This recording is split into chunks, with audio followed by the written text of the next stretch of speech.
Whilst the nationwide economic activity is not operating at full capacity, one industry that still has a long way to go is the tourism sector.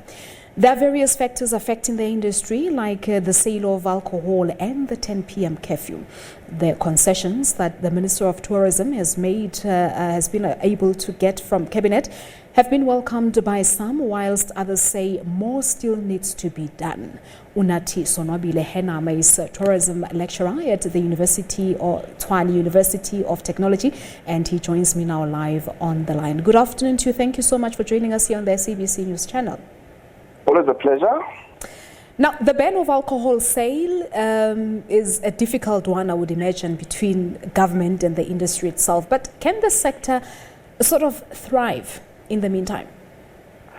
I think the sector can strike that the banning of alcohol has got a detrimental impact on profitability and the ability of people to actually make money from all of that. So the tourism sector requires alcohol to be open for us to recover as a sector. If we cannot do that, then we'll have a detrimental impact on the ability of the tourism sector to recover. So we want to continue to lobby government to do the right thing. Open alcohol and stop the hard lockdown, which is destroying jobs. But do you think it's something that will happen anytime soon? We had the Restaurant South Africa, I think it was last week, protesting, calling on the lifting on the ban of the alcohol sale. Is it something that will likely happen soon?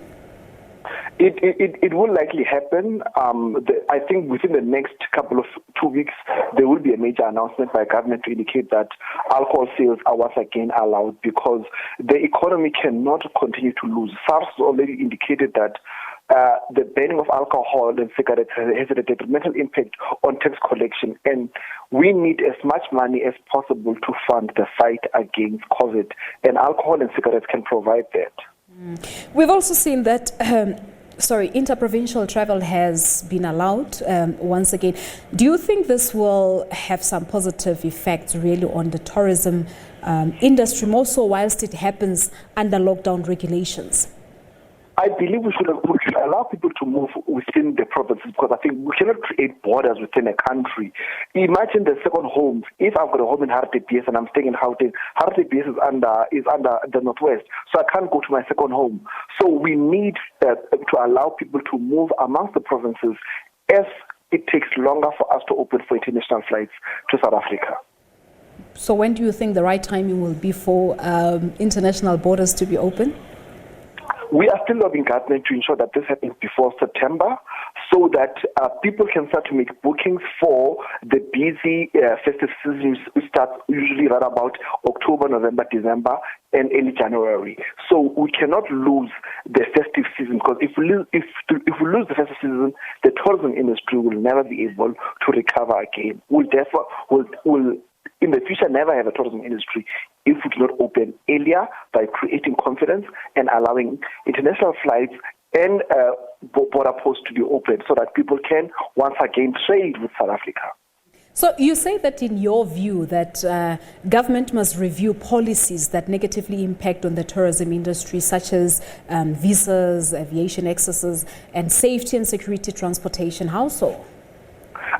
I believe that we must look at aviation, because in South Africa, it is very, very expensive to fly outside of Johannesburg, Cape Town, and Durban.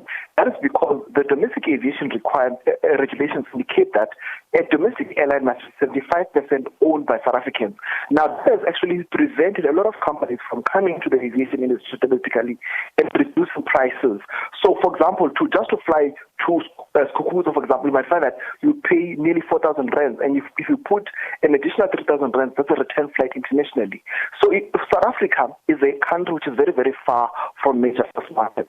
We're at the bottom tip of Africa, so we must make it cheap for people to fly to South Africa and for people to fly within South Africa. Number two, we must, as citizens, firstly be safe in our homes, at workplaces. So safety and security is a dividend that each and every one of us must enjoy, so that also the tourists can also benefit from safety and security, because that will ensure that people travel as widely as possible within our country, and most importantly, they can spend money everywhere because they know that their personal safety and security is ensured.